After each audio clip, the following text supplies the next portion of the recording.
This dilapidated house belonged to Ajuana the rainmaker. He had been missing for the past 5 years. First, it was his father, Ntanta, the rainmaker. He was a double-tongued rainmaker during his time.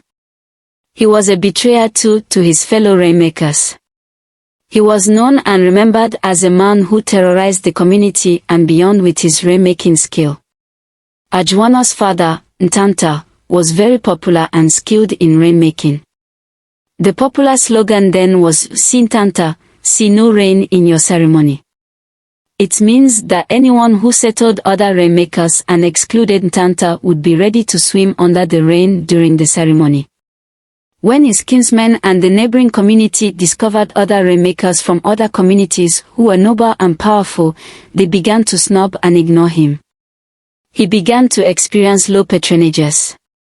But Ntanta would not give in. He invoked rain by all means for any family, especially the bereaved who did not settle him against rain. He interrupted and spoilt many ceremonies in Ochola and beyond. At a particular time, invoking rains in his house became impossible for him because foreign rainmakers who were invited in his own land to drive away the rain. Whatever charms he used for the rain were hampered and neutralized by the invasion of the foreign charms. The only way to combat the foreign powers was to be present to the fire where the activities of the foreign rainmakers were being carried out and neutralize it with just a particular green leaf.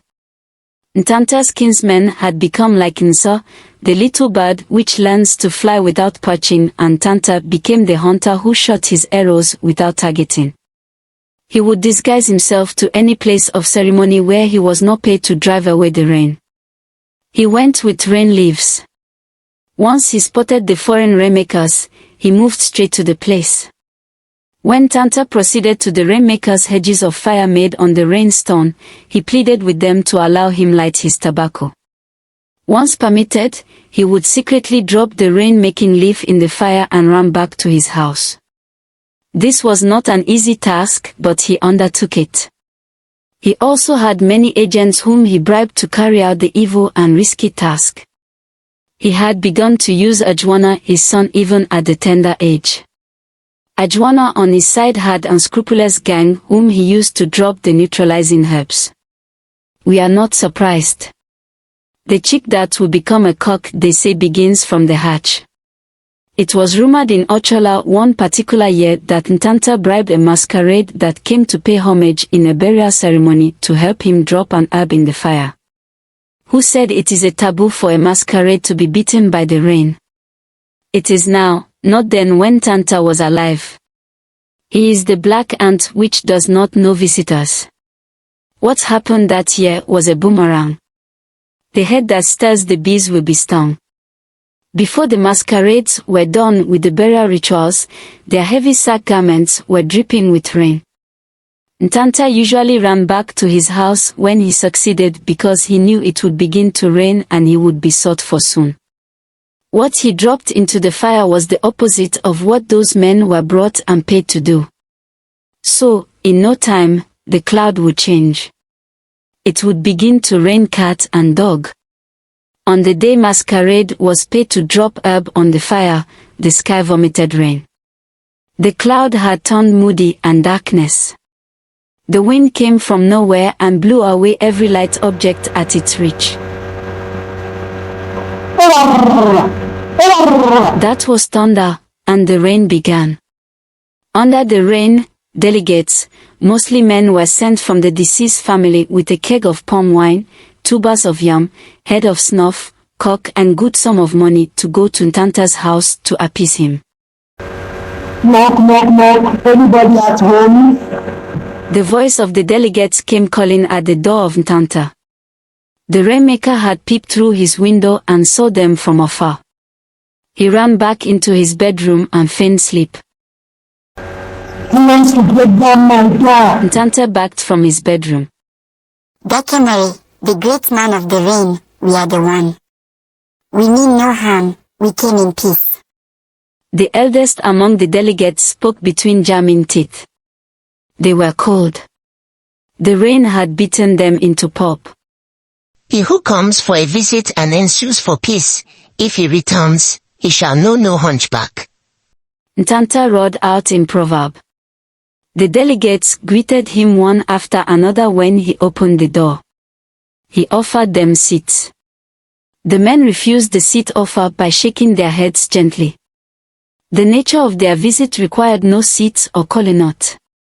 Ntanta knew that as well. How could they sit? They were wet to the dross. He pointed to a corner where they dropped the items they came with. The rainmaker beamed with smiles when a bundle of money was handed over to him. Daikamari, the rain is spoiling things for us. The man who offered him the money pleaded. I can see. The toad does not run in the afternoon in vain. Either it is pursuing something or something is pursuing it. Oyego. It has ended. Ntanta bragged in his usual proverb. The delegates returned to the burial ceremony amidst the great downpour. But as he had promised, the rain went away. The dark cloud gave way for the sun. That was how Ntanta terrorized and dealt with his kinsmen, community, and neighboring communities. Until one fateful night, the creator and maker of the rainmaker called. Ntanta died. Ntanta's funeral was a bizarre. It is in the saying that the herbalist who inflicts acute diarrhea has forgotten that his own anus is not hanging upward. Since he had made rain to disturb others' funeral, his would not be an exception. The measure you use for your brother is the same measure that will be used against you. The snake and what it swallowed are lying motionless. Ntanta's corpse lay in state for final rites by his fellow pagans. The rain did not allow anything to be done. It was not the rain alone, he could be buried amidst the great downpour. The rain was hard on the body. It was raining ice and stone. The thunder and lightning were dreadful and the sound of the thunder was deafening. The storm wrestled every standing object until it bent. People who gathered for his burial sought for a hiding place to avoid the dancing trees and roofs falling on their heads. The undertakers kept scooping out flood from the open grave, but the rain filled it the more. This was the third time the grave was evacuated of flood. No one was interested in the music and the feast anymore. The rain had spoiled everything. The struggle then was how to lay Ntanta to the Mother Earth. But he would not be buried in the flooded grave. The rain had persisted and the day had been far spent. It was just like the day Ukamwa, the childless widow, was buried. She was a poor widow and had no one to pay off the rainmakers. On the day of her burial, Ntanta acted what he was known for. They made sure the sky wept water and blood. The poor widow's grave was flooded. But the members of St. Joseph's Parish managed to bury Ukamwa under the rain. Men and women, old and young, worked tirelessly to see that the flood was drained from the grave. Hastily, the parish priest blessed the grave and ordered them to lay her coffin down the grave. They were drained beyond measure, but mission accomplished. The church succeeded in Ukamwa's burial under the great storm, but the traditionalists could not maneuver their ways under the dreadful storm. If it were the rain alone, they would defile it. After all, rain does no harm to the body. They wouldn't mind to bury him unbeaten by the rain, but the rain kept filling the grave. It has never been told or heard that someone was buried in a flooded grave. So, they waited and waited, and now, they were running out of patience. Night was fast approaching too. Suddenly, the sky let out a strange lightning and deafening thunder. The thunder shook the whole places and brought some people on their knees. What followed next was an omen. The crowd at the burial saw what had never been told and cried anathema. Ntanta's corpse was taken from the coffin by the thunder and stuck head down into the flooded grave. Everybody scampered through the gate and ran for their lives except Ajuana, Ntanta's only son. He would not run. If a bachelor avoids the kitchen because of the morning ashes, when he returns, it will still be there waiting for him.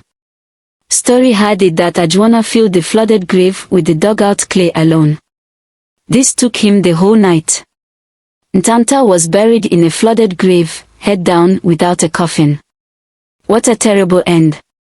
There is the adage that when the black ant stings the buttocks learn to scratch. But this did not teach Ajuana any lesson.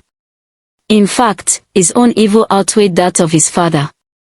Most times, he had his field day, other times, he met greater power to contend with. Ajuana took over from his father. He traveled to a far-away land to fortify himself and to acquire charms more powerful than that of his father. When he returned to Ochola, he proclaimed himself the king of the rainmakers. He went as far as disassociating himself from the union of rainmakers. He told the group that the man who sits at the chimney does not dine with the man who sits in the pit. Ajuana was hydra-headed and notorious despite all that happened to him. He graduated from making rain in funeral ceremonies to the church programs. Ajuana continued to have his field day until that year when brother Chikadibia Uwandu died. Watch out for the part 2.